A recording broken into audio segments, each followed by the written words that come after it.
this should be not. Now, welcome guys to our experiment 4, which is on low pass filters. Today we're gonna study this low pass filter under datasheet SPLP 1870. So, what does the low pass do? It passes the frequencies that is under the cutoff frequency and then attenuates and rejects the frequency which are above. This is the job of low pass filter. Before using this with the mixer as indicated in your lab manual, we will study the response of this low pass filter. So, how will we do that?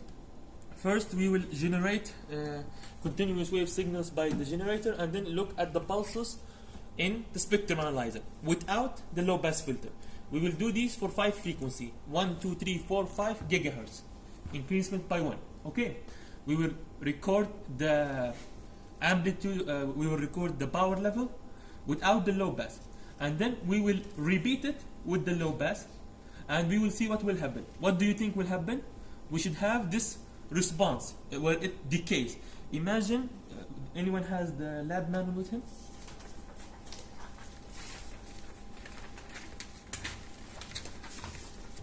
So, since we are in frequency domain, we will have pulses, and then these pulses will decay.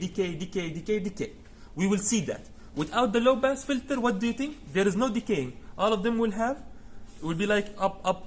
And then when we use the low pass, after a certain frequency, they will start decaying. So we will see that before using the low pass filter in the with the mixture. So let's start now without low pass. Directly, the generator is connected to the spectrum analyzer. Record the data because you will write the summary paragraph and then you will draw the response. Okay, everyone has his pencil pen ready? So we will start with 1 gigahertz. I've set my power transmitting to minus 20 dBm, and then RF on, peak search. So at 1 gigahertz without low pass filter, my received power is minus 20 dBm. Yes, dBm. Everything will be in dBm, okay? So I will just say the number from now on. Frequency now, 2 gigahertz. Frequency, 2 gigahertz. Minus 21 again. I'm not taking the decimals, I'm just rounding.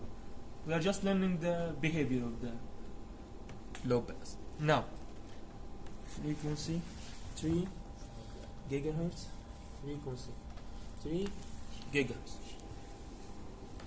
Again, minus 21. So until now, 1 gigahertz, 2 gigahertz, 3 gigahertz, all of them are minus 21, right? Frequency 4 gigahertz, frequency 4 gigahertz. And minus 22, and my last frequency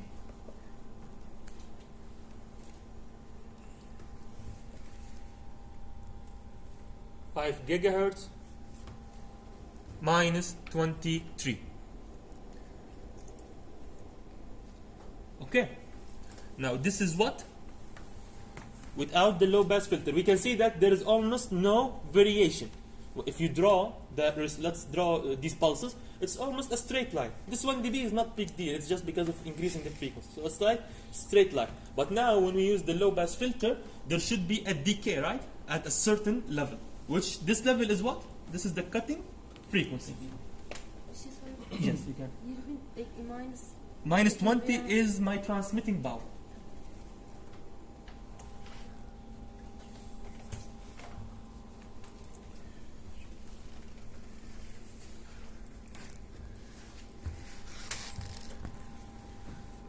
So now I'm connecting the low pass filter, and we will do the same for the frequency range.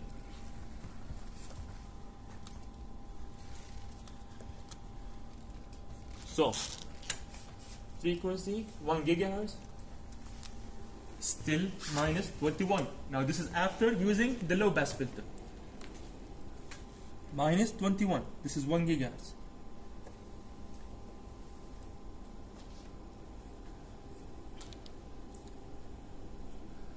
Two gigahertz minus 23.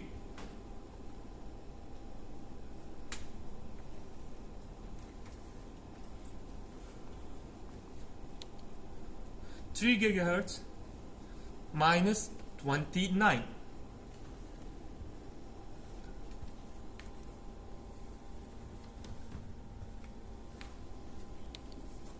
4 gigahertz minus 39.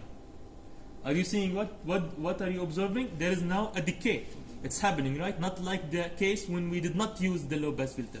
As we go up, the decay starts to increase and increase. First it was just around 2 dB, right? Between 1 and 3, and now between 3 and 4 the decay is approximately minus 10, right? Or something. Minus 20. It was 23 to almost 40, so around 70.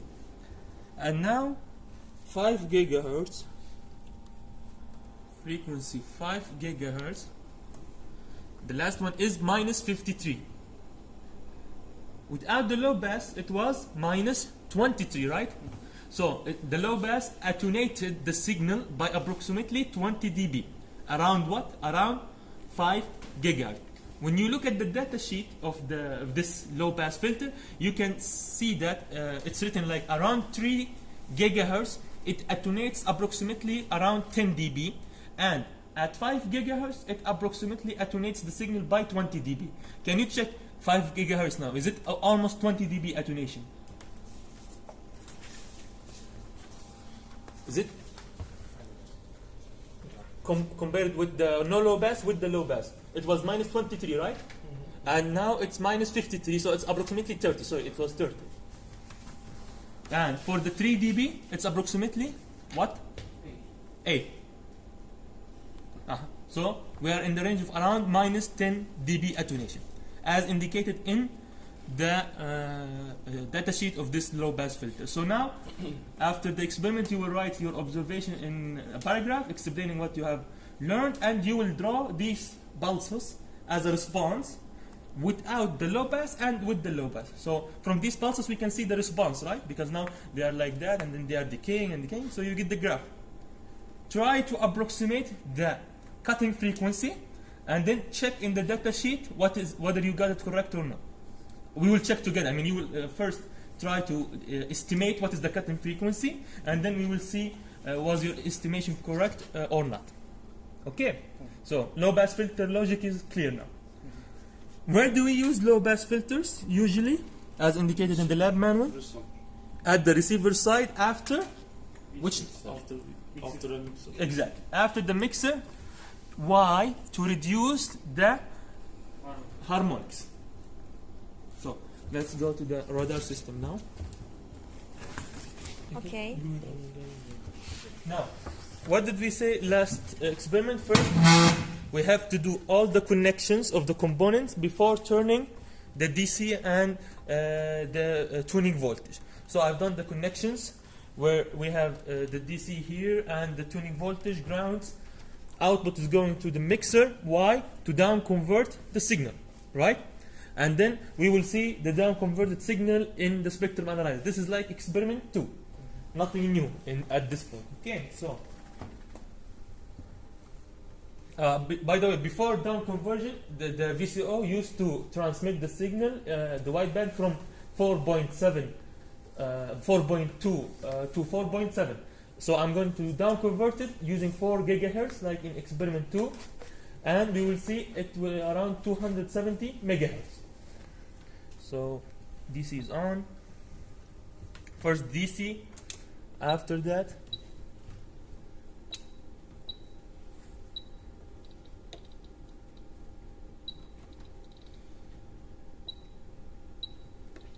my tuning voltage. Do you remember what was the peak to peak? No, peak to peak was 4. And we arranged the peak here to 2. And the offset is set to 3, exactly. Now, my VCO is transmitting the signal, and then I'm using the mixer to down convert the signal. So, frequency, it should be, let's say, 0.7 gigahertz. Span to gigahertz, and of course there's nothing because I'm not transmitting the signal yet. This is the local oscillator signal that goes to the mixer LO input port. Let's check for 1 second. Span frequency 0.5 gigahertz. There's something wrong.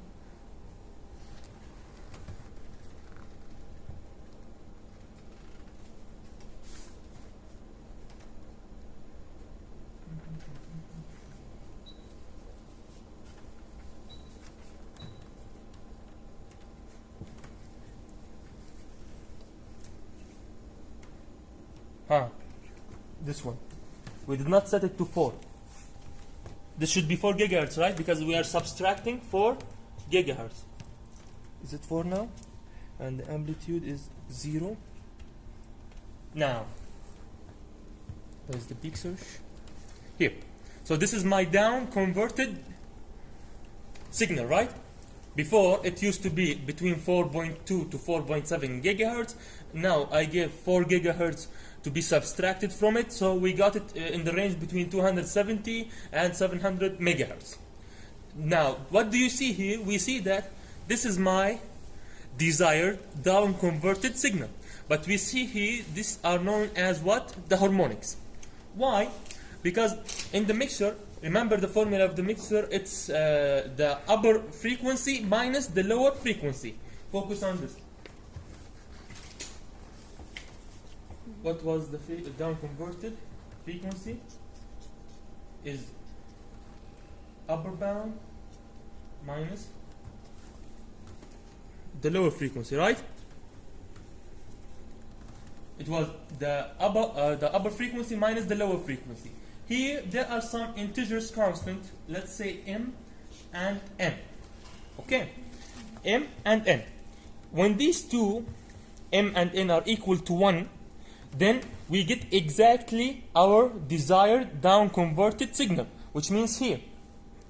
But if these two were other integers, let's say m was 1 and n was not integers that are not equal to 1. Let's say m was 2 and n was 3. So we get another frequency band. Let's say m is 5, n is 5, another frequency band, and like that. These are the reason for the harmonics. Look now here. This is my desired wideband signal. These are harmonics. Let's continue. Let's go up in frequency. For example, now we are in 500 megahertz center frequency. Let's go to 1.5 gigahertz. Do you see? They are continuing because these are the numbers that go to infinity. So 1.5. Let's go to 5, for example, frequency 5. Harmonics are still here. Do you see? This is not noise. This is noise. This small thing is noise. This level is noise. But these are the harmonics. Is it clear until now?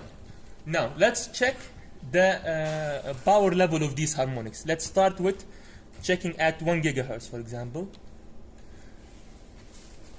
At 1 gigahertz,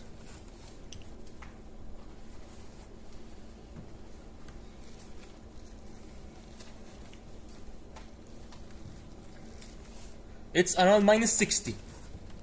Okay, minus 57. Let's say minus 57. Note it. So these are my harmonic levels. Minus 57 at 1 gigahertz.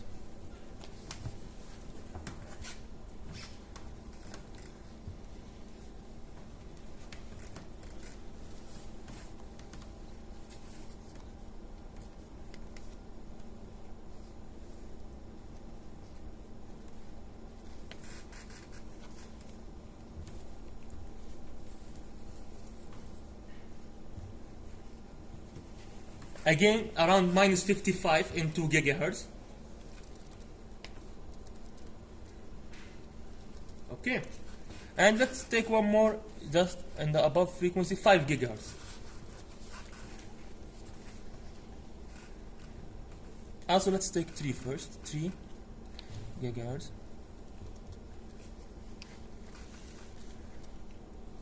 So, for example, 3.5 here is minus 53. You are noting, right? Now, these are the power levels of the harmonics. Let's take 5 gigahertz.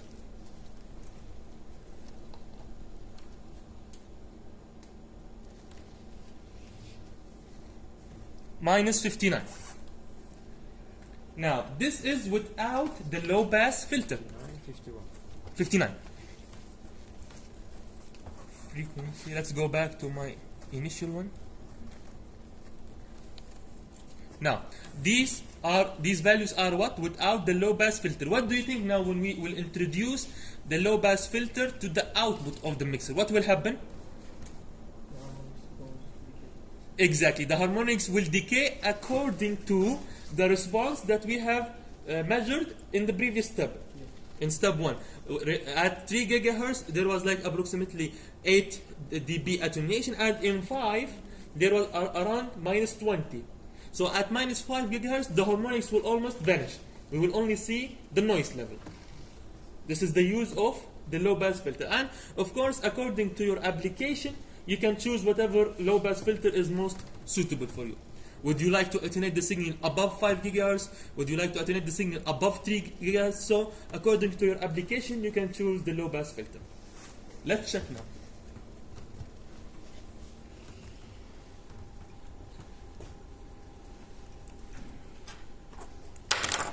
Let's connect the low pass filter.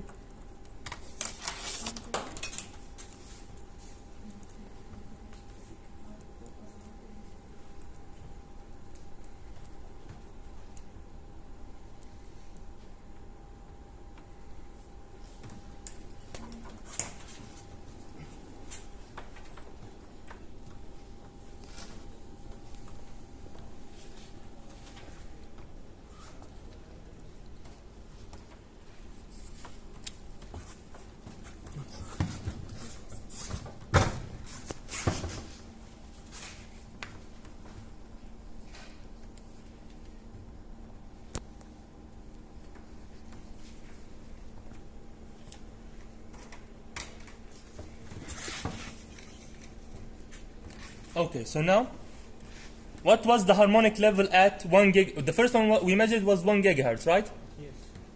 What was the harmonic level at 1 gigahertz? Minus 57.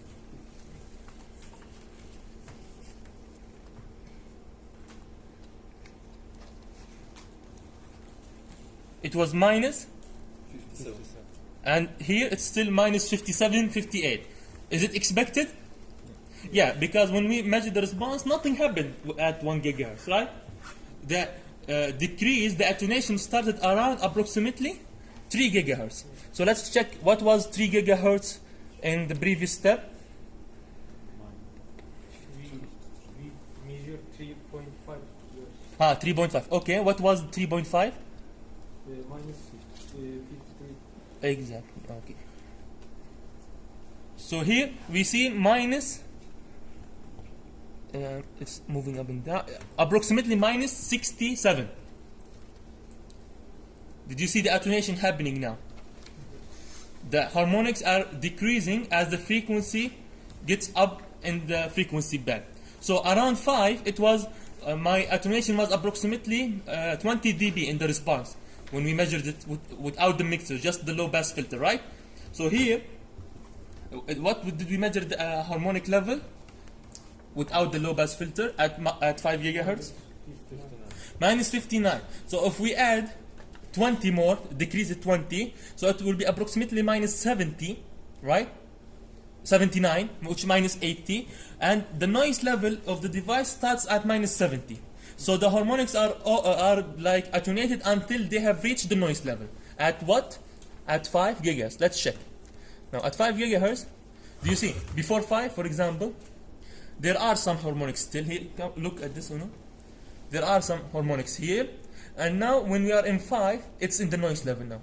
The harmonic have been attenuated until the noise level. Did you got the logic of the low pass filter principle work? Everything's clear? Any questions? So now you write first a paragraph and the response of the low pass filter, describing the procedure we have done. After that, you will describe how is the low pass filter helpful when we use it with the mixer, and what happened to the harmonics when without the low pass and with the low pass. What is the difference? Okay, Can we measure 5 gigahertz? this is 5. You mean yeah, sure.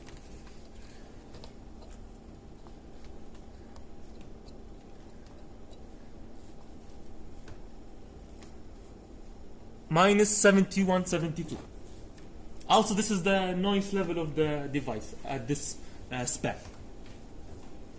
Okay, so that's it.